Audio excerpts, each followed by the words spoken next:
반갑습니다. 한국 떠난 지 15년입니다. 네.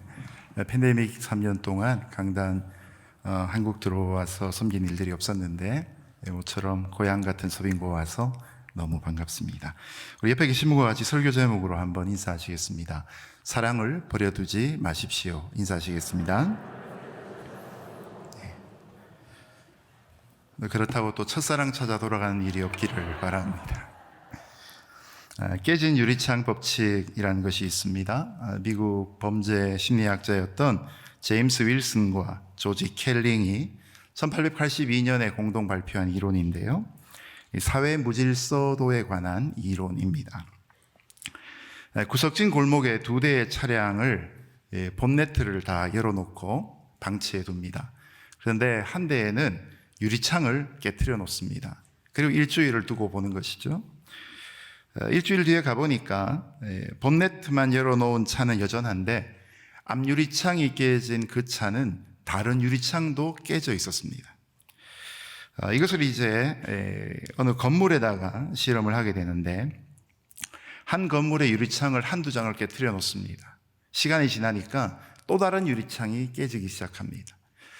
이들이 이것을 연구하면서 한 건물의 유리창이 두세 장이 깨어진 것은 어떤 메시지를 주는가 연구해 봤더니 나머지 유리창을 깨트려도 된다라는 허용과 심지어 이 건물에는 불을 질러도 괜찮다라는 그런 신호로 사람들에게 해석되어진다고 합니다. 여러분, 우리 주변에서 문제는 큰 것 때문에 생기지 않고 우리가 사소하게 여기는 것, 작은 것으로부터 출발하는 경우들이 많습니다. 사소하다고 여겨져서 방치시켜 놓으면 그것이 결국 화근이 되어서 작다고 별것 아니라고 무시했던 바로 그것 때문에 어려움을 겪는 일들이 생깁니다. 사회의 무질서뿐만 아니라 우리가 살아가는 세상 속에서 관계도 마찬가지고 오늘 설교의 주제가 되는 하나님과 우리 사이의 사랑도 마찬가지입니다. 사랑을 이루는 것은 어려워도 허무는 것은 얼마나 쉽습니까? 사소한 것 때문에 오해가 생기고 대화가 단절되고 사랑이 식어가고 어느 순간 파경을 맞이하게 되지요. 하나님의 사랑도 베드로전서에 보면 성도들이 항상 깨어있지 못하면 우리의 믿음이 도둑질 당하는 순간들이 있습니다. 오늘 말씀에 보면 하나님과 우리의 관계를 해치는 회방의 주제들이 등장합니다. 어떻게 하면 여기에서부터 우리가 승리할 것인가를 아가서의 말씀은 선포해 주고 있습니다. 바라기는 이 말씀을 함께 나누며 저와 여러분이 하나님을 향한 사랑이 더 깊어질 수 있는 주일 되기를 예수님 이름으로 축복합니다. 첫 번째로 15절 말씀 다시 한번 같이 읽겠습니다. 시작. 우리를 위해 여우들을 잡아요. 만발한 우리 포도원을 망치려는 저 작은 여우들을 잡아요. 아멘. 저 작은 여우들을 잡아요 라는 이 말은 명령문이자 청유형입니다. 술라미 여인이라는 이 아가서의 주인공이 예루살렘에 있는 처녀들에게 자기 부부들을 위해서 포도원을 망치는 작은 여우들을 함께 잡자라고 제안합니다. 여러분, 팔레스타인 지역에는 여우가 많이 산다고 합니다. 사사기 15장에 보면 삼손이 맨손으로 무려 여우를 300마리를 잡습니다. 300마리 여우를 맨손으로 잡는 것도 대단하지만 여우 300마리를 쫓아다니는 것도 대단히 힘든 일일 것입니다. 그만큼 여우가 많으니까 가능한 것이죠. 포도 농사가 큰 태풍 때문에 수확이 떨어지기도 하지만 이 팔레스타인 땅에는 작은 여우들이 포도의 결실과 수확을 회방하는 경우들이 많았습니다. 그래서 여우들을 향해서 포도원의 무법자, 포도원의 파괴자라고 부르기도 했다는 것이죠. 모르겠습니다. 오늘 여우 목도리 두르고 오신 분들이 계신지 모르겠는데 여러분, 여우라는 짐승이 어떻습니까? 굉장히 섬세합니다. 그 말은 또 의심이 많을 수 있다는 것이죠. 그래서 여우는 성경에서 부정적인 동물로 등장합니다. 얼마나 의심이 많은지 매일 먹이를 가져다 주는 조련사를 잘 믿지 않습니다. 늑대를 길들이면 개처럼 될 수 있어도 여우는 길들여도 결코 개처럼 될 수가 없는 것이죠. 우리에게는 구미호가 익숙하죠. 꼬리가 9개 달린 이 구미호는 하룻밤에 12번도 마음을 바꾼다라는 속담이 있다고 합니다. 그래서 여우 같다란 말은 교활하다 또는 이기적이다라는 표현을 갖습니다. 성경에도 보면 예수님 당시에 헤롯 대왕을 향해서 여우 같은 사람이라고 욕하셨습니다. 그만큼 겉모술수가 뛰어나고 음흉한 사람이었던 것이죠. 예수님이 마태복음 8장에서 여우도 굴이 있고 공중의 새도 보금자리가 있으나 인자는 머리 둘 곳이 없다라고 말씀하셨습니다. 세상에 그렇게 사악한 사람들도 자기 집을 갖고 자기 처소를 갖고 살아가는데 하나님의 말씀을 전하는 당신은 하룻밤 머물 곳이 없다는 것을 알려주고 계신 것이죠. 자, 이런 여우가 오늘 아가서에 보면 작은 여우라고 등장합니다. 이것은 우리 생활 속에서 쉽게 지나치거나 소홀히 여기기 쉬운 일을 의미한 단어입니다. 포도원이 있으면 거기에 울타리가 있지요. 근데 그 울타리 사이에 작은 틈새가 있습니다. 바로 여기를 작은 여우들이 비집고 들어옵니다. 작은 틈새니까 이 포도원 지기가 그것을 별로 신경을 쓰지 않았던 것입니다.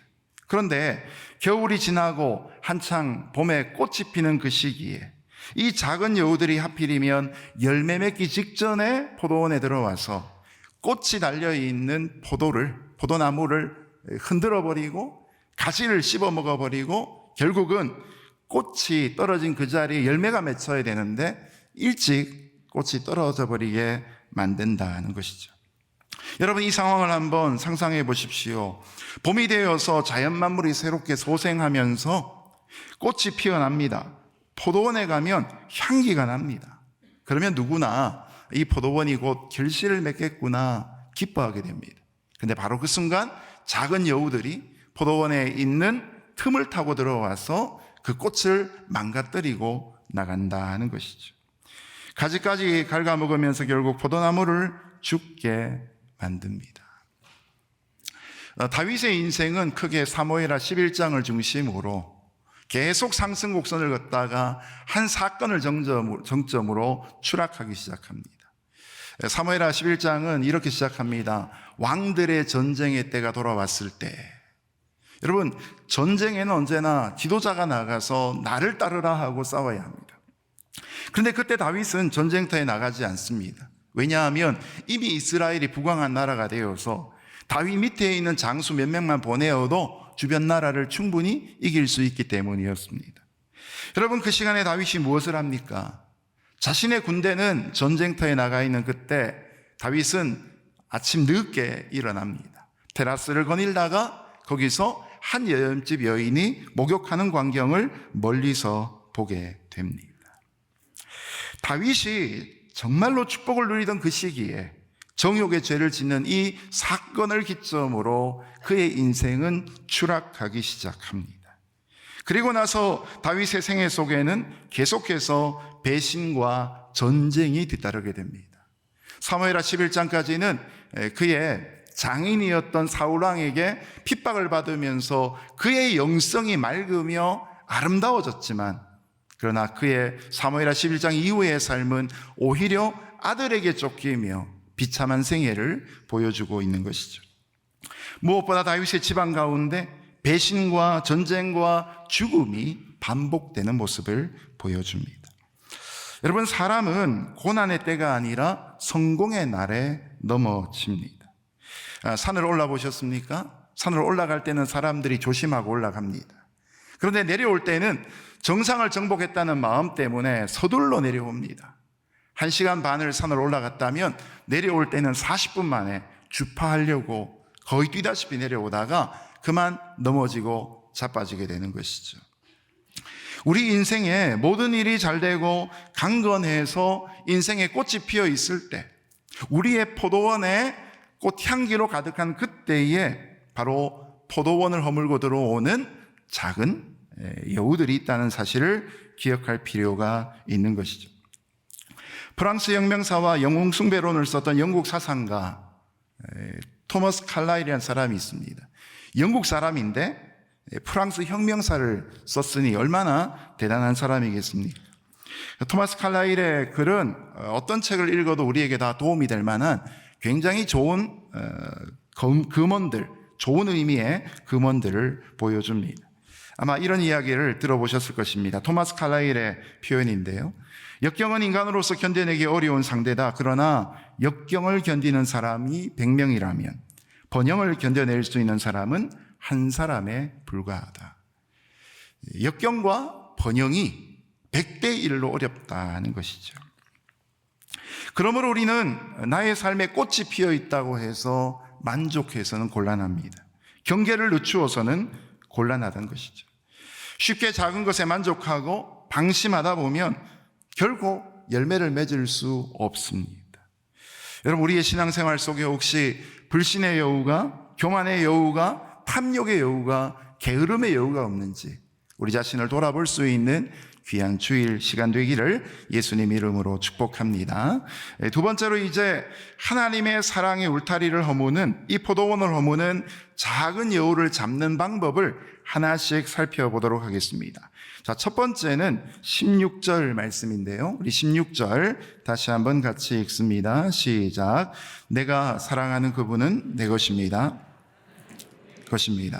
백합화 사이 양떼를 먹이고 계시는 그분. 아멘. 하나님의 사랑을 허무는 작은 여우를 잡는 첫 번째 방법은 사랑에 대한 확신입니다. 자, 신부가 사랑하는 사람을 향해서 내가 사랑하는 그분은 내 것입니다 라고 표현하지요. 소유권을 주장하고 있는 것입니다. 뿐만 아니라 나는 그분의 것입니다 라고도 표현하고 있습니다. 자신도 그 사람의 소유라고 주장하는 것이죠. 여러분, 누가복음 10장 선한 사마리아인의 비유에 보면 강도 만난 자가 있지요. 이 강도 만난 자의 주변에 세 부류의 사람이 존재합니다. 첫 번째가 강도고, 두 번째가 제사장과 서기관이고요, 세 번째가 선한 사마리아인입니다. 자, 이 강도 만난 자와의 관계성 속에서 세 사람의 사랑의 소유권은 서로 다릅니다.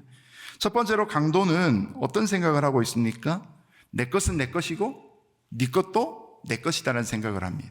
그래서 강도짓을 한 것이죠. 그렇게 강도 만나서 두들겨 맞고 소유를 다 빼앗긴 사람 옆으로 제사장과 서기관이 지나갑니다. 이 제사장과 서기관은 강도 만난 자를 향해 어떤 소유권을 갖고 있습니까? 내 것은 내 것이고 네 것은 네 것이다는 것이죠. 너의 아픔은 너의 것이고 나의 분주함은 나의 일이고 사명이다 라는 생각으로 그 길을 비껴 지나갑니다. 그러나 우리 알고 있는 선한 사마리아는 어떻습니까? 그 사람의 아픔이 자기의 아픔이 되고 자신의 물질이 그 사람의 물질이 됩니다. 내 것은 내 것이라고 하지 않고 내 것은 너의 것이고 또한 너의 것도 너의 것이다라고 말하면서 여관으로 데려가 응급조치를 하고 그에게 필요한 돈을 더욱더 주고 길을 떠나지 않습니까? 세상에 있는 이기적인 사랑의 표현은 무엇일까요? 내 것은 내 것이고 내 것은요 내 것이다. 이게 이제 세상의 기준이 되죠. 그러나 여러분, 하나님의 사랑은 결코 그렇지 않습니다. 하나님의 사랑은 마치 선한 사마리아인이 보이고 있는 태도처럼 내 것을 가리지 아니하고 우리의 것이라고 말씀하고 계신 것이지.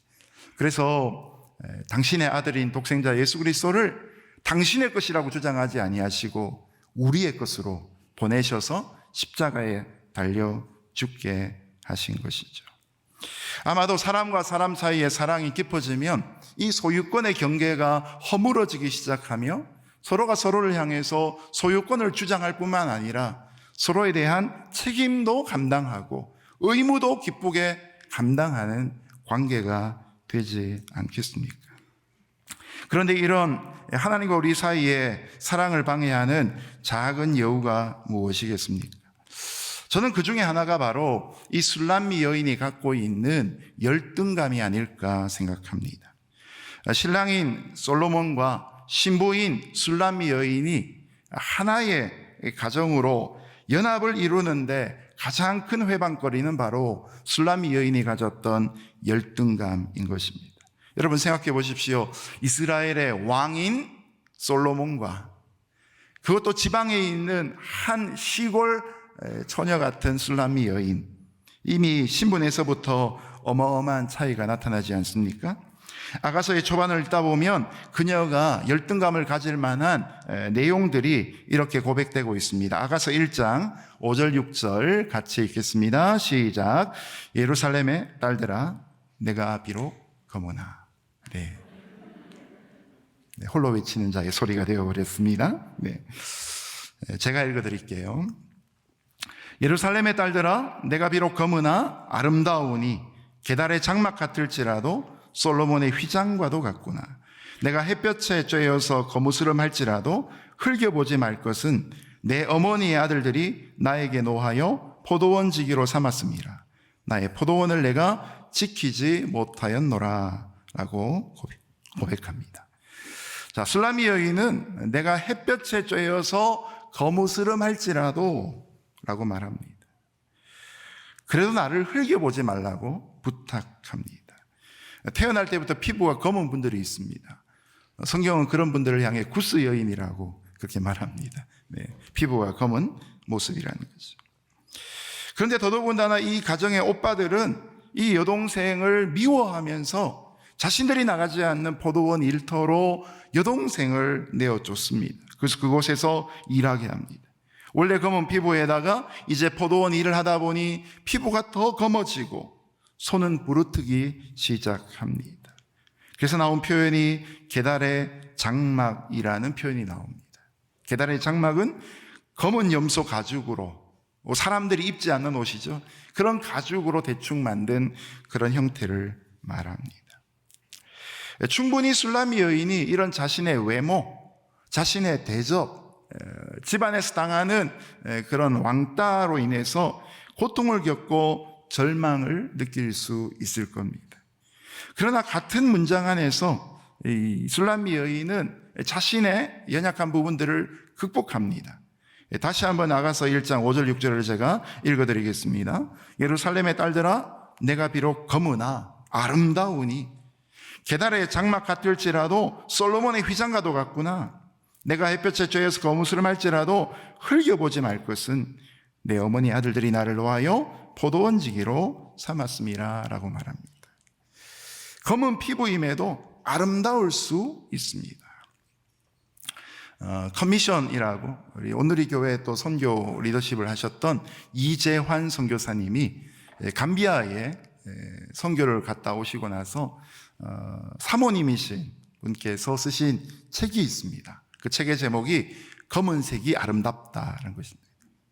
감비아 사람들과 함께 고군분투하며 선교 역사를 감당하면서 검은 그들 가운데도 하나님의 영광이 깃드는 것을 보았던 고백과 간증들이 담겨 있습니다.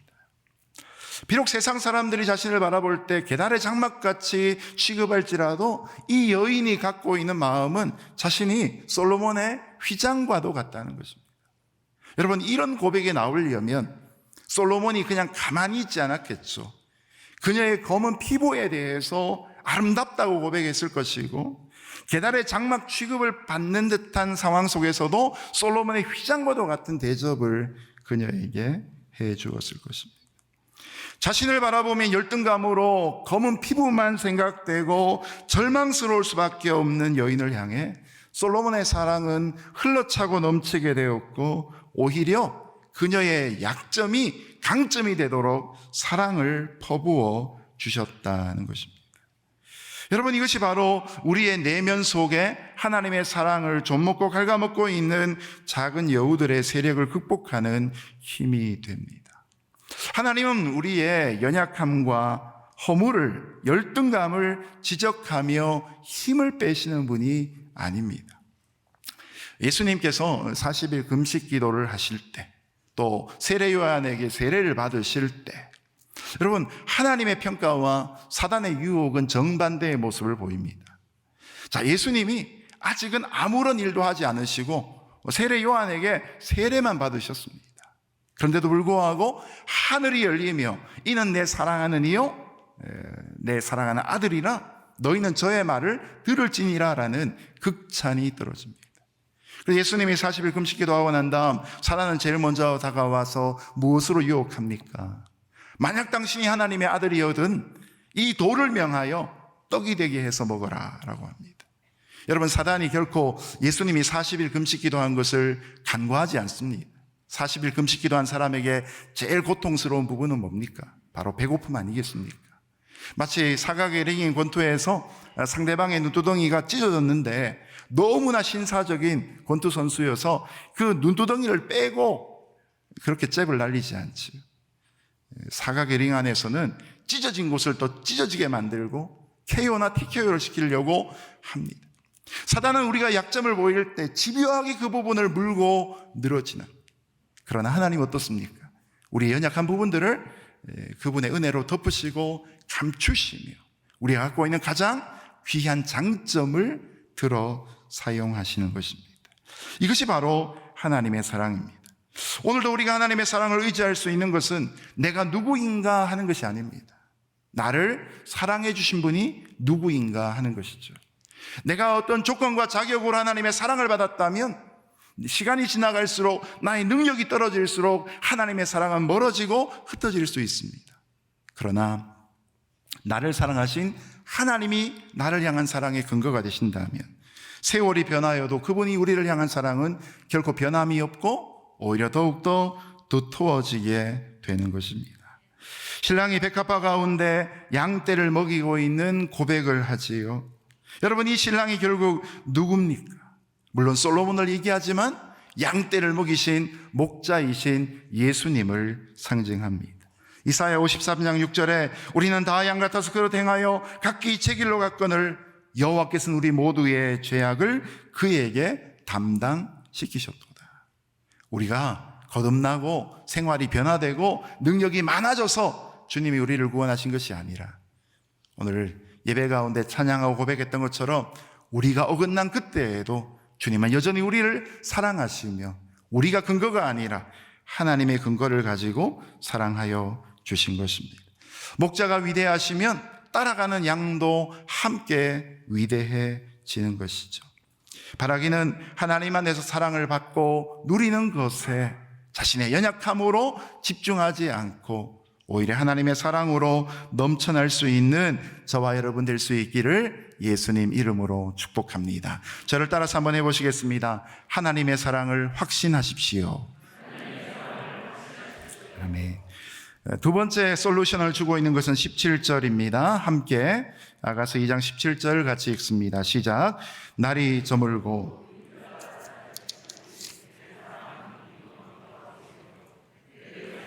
노루처럼 어린 사슴처럼 달려 내게로 오세요. 아멘. 오늘 설교하는데 여러 가지 안내를 잘 받았는데요. 제가 본당에 와서 깜짝 놀랐습니다. 설교 시간을 30분으로 적어놔서 저는 40분짜리 설교를 준비했는데 네. 그러나 시간에 맞출 수 있을 것 같습니다. 자, 작은 여우들을 잡는 두 번째 방법은 무엇입니까? 이 사랑에 열정을 더한다는 것입니다. 신부인 술라미 여인은 신랑이 날이 저물기 전에 해가 떠서 생긴 그림자가 사라지기 전에 돌아오세요 라고 말합니다. 함께 있고 싶은 마음 때문이지요. 제 아내는 첫째 아이를 임신하고 그때는 둘 다 학생이었습니다. 저는 신학대학원, 아내는 선교대학원을 다니고 있었는데요. 제가 학교를 다녀올 때쯤 되면 아내는 첫째 아이를 임신하고 입덧을 하던 중이어가지고 집에 문을 열면 문간에 요러고 앉아 있었습니다. 하루 종일 힘들게 이제 음식을 못 먹고 버티다가 남편이 오면 밖에 나가서 좀 뭔가를 먹을 수 있다는 그 기대감으로 아이를 낳으러 가는 그날까지 입덧을 했습니다. 나갈 때 얼마나 빨리 돌아오기를 바라는 마음 간절했겠습니까? 지금 술라미 여인이 신랑인 솔로몬을 향해서 품고 있는 마음도 그런 마음입니다. 함께 있고 싶은 마음에 베델 산에 노루와 어린 사슴같이 빨리 와달라고 부탁합니다. 여러분, 사랑을 해보셨습니까? 또 그 사랑을 지금도 하고 계십니까? 처음 사랑을 시작하면 마치 온 세상이 내 것 같은 그런 기분이 듭니다. 희열이 넘칩니다. 그리고 이런 행복과 즐거움이 언제까지나 이어지기를 간절히 바랍니다. 그리고 이 영원한 사랑에 고통은 없고 즐거움과 기쁨과 보람만 가득하기를 바랍니다. 그런데 현실은 어떠합니까? 모든 사랑의 관계에는 냉각기가 찾아옵니다. 영원할 것 같았던 사랑에도 어느 순간 위기나 어려움이 찾아오고 행복하게 출발한 연인 관계가 원수 관계로 끝나는 경우를 우리 주변에서도 보게 됩니다. 이 설교를 준비하면서 아가서이니까 남녀 간의 사랑, 하나님과 우리 사이의 사랑, 교회 머리 대신 예수님과 교회와의 사랑, 다양한 주제의 참고 도서들이 있는데요. 설교를 준비하다가 우연히 알게 된 한 책의 제목이 마음에 확 와닿았습니다. 머리 아픈 남편, 가슴 아픈 아내. 부부 싸움할 때 주로 그런다고 그러지 않습니까? 남자는 막 이론을 얘기하고 이성을 갖고 얘기하고 아내는 이제 마음에 다친 부분을 얘기하죠. 이 책의 저자인 박호근 목사님은 원래 한국에서 이 하프타임으로 유명한 분이었습니다. 원래 하프타임이라는 주제가 미국에서 시작이 되었는데 이분이 이제 이 컨셉을 갖고 들어오셔서 하프타임을 많이 강의하시면서 보편화 대중화를 시키셨습니다. 말 그대로 세상 같으면 일타 강사처럼 잘 나가시는 강사로 여러저러 분주한 일들로 사역을 하시던 이 목사님에게 어느 날 그 부인께서 이혼하자는 이야기를 꺼내셨답니다. 말로만 듣던 이혼이 내게도 현실이 되었다는 충격에 이만하면 나 괜찮은 남편이라고 생각해왔던 자신의 자존심과 자부심에 도대체 원인이 어디인지 알 수 없는 그것 때문에 너무 막막해서 완전히 바닥으로 떨어지셨답니다. 그러면서 이분이 이제 그 갈등에서부터 출발해서 하나하나 과정을 극복하기 시작하는데요. 제일 중요한 것 중에 하나가 내가 나의 배우자를 잘 알고 있다는 것이 착각이었던 것을 알게 되었던 것이죠. 이 책에 이제 띠지를 보면 하나의 중요한 캐치프레이즈가 있는데요. 배우자를 배우자라고 적혀 있습니다. 배우자를 배우자. 옆에 분과 한번 하시겠습니다.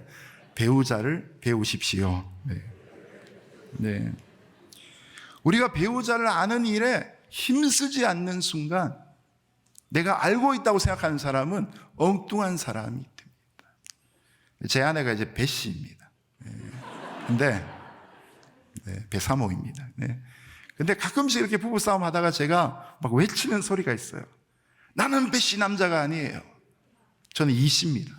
근데 제 아내는 결혼하기 전까지 자신이 경험한 배 씨 남자들에 대해서 느꼈던 그 기준을 가지고 저의 생각을 유추하고 저의 기호를 판단하고 저의 내부의 심리를 잘못 오해하는 경우들이 있는 것이죠. 배우자를 배워야 한다. 우리 성경에서 좀 듣던 말씀과 비슷하지 않습니까? 여호와를 힘써 알자. 이스라엘이 멸망하고 역사의 어려움을 겪었던 모든 현장 속에 하나님에 대한 지식이 부족했던 그들의 장면을 발견하게 됩니다. 행복은 영원하지 않지만 그럼에도 행복한 마음으로 살아갈 수 있는 비결이 어디 있습니까? 그것은 우리의 신앙을 귀하게 여기고 하나님과 우리의 관계를 가꾸어가는 삶에 있다는 것이죠. 열정을 날마다 새롭게 하는 사람들이 결국 이 사랑에서도 열매를 남기고 성숙하고 성장하는 모습을 보여주게 되는 것이죠.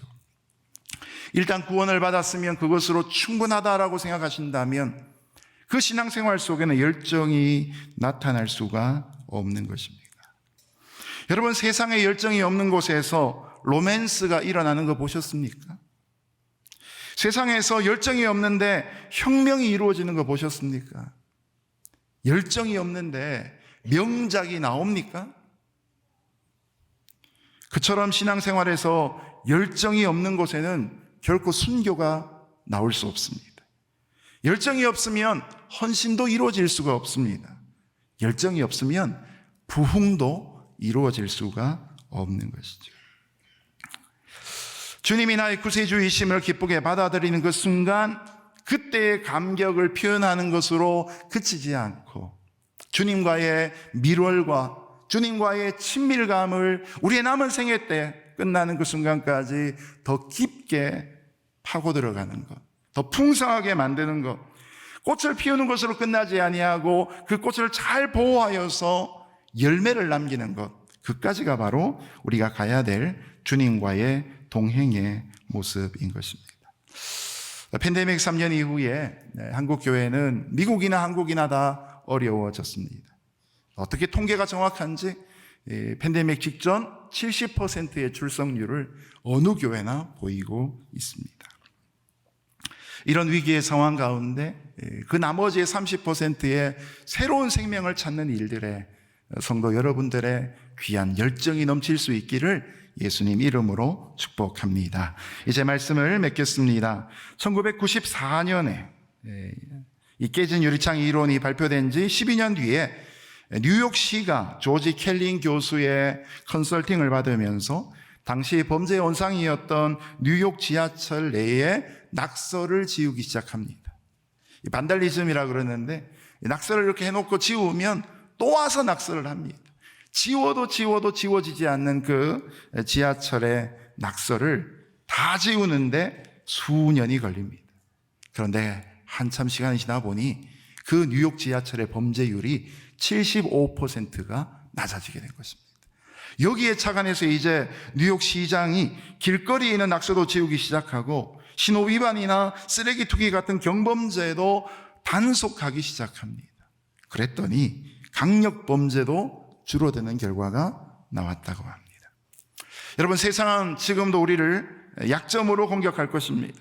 또한 사단은 지금도 우리가 가지고 있는 사랑의 불씨를 꺼뜨리려고 할 것입니다. 그럼에도 불구하고 이 시대의 거룩한 성도와 신령한 교회와 하나님이 기뻐하시는 가정을 이루면서 은혜의 꽃이 펴 있는 그때 만족하지 않고 열매를 맺는 자리까지 하나님의 사랑으로 그 열정으로 확신으로 나가실 수 있는 하나님의 백성 그리스도 예수의 신부가 되시기를 예수님 이름으로 축복합니다.